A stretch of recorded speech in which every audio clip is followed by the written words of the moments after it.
Ang ginang po nakakabalik pa lamang sa Pilipinas mula sa Amerika, nasawi. 6 na iba pa sugatan naman sa banggaan ng 2 sasakyan doon sa may Misamis Oriental. Kaugnayan kuha po tayo ng buong detalye sa pag-ulat ng Bombo Radio Cagayan de Oro.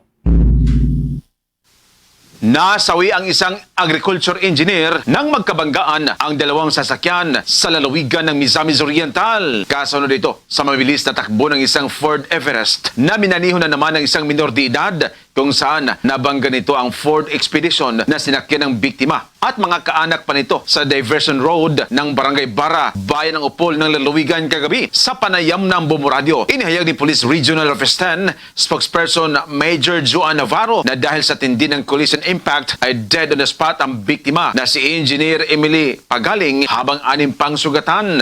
Detinado na ang suspect at inihanda ang mga kakulang kasong kriminal na maaaring isampa ng pamilya ng mga biktima sa piskalya nitong lalawigan. Ang banggaan ay nagresulta sa pagkamatay ng isang ginang, samantalang ang mga sakay sa Ford Everest ay wala naman pong natamong mga sugat. Sa ngayon ay nasa kustodiya na ng kapulisan ang driver ng Ford Everest para po sa posibleng kakaharaping kasong reckless imprudence resulting in homicide, serious physical injury at damage to property. Mula Bombo Radio Cagayan de Oro, Bombo Junil Ukat para sa number 1 at most trusted radio network in the country, Bombo Radio Philippines.